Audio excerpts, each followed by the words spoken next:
foarte șmecheros. Gândeam la ceva frumos și am intrat pe Insta și te-am văzut pe tine prima oară.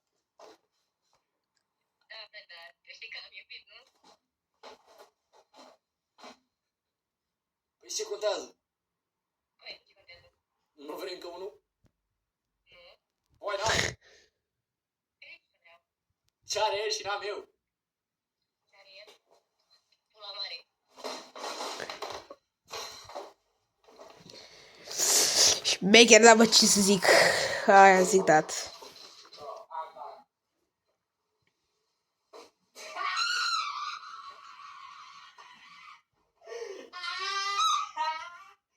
Știam eu, băi mică! Știam eu că de-aia nu vrei să mi-o arăți! Prostul cupt? Ce asta? Logic, tu ce crezi? Știam eu, chat! De-aia n-a vrut să mi-o arate și să ne batem cu ele înainte de live. Top momentul. Hai, vă pup. Stormy și Ionuț, vă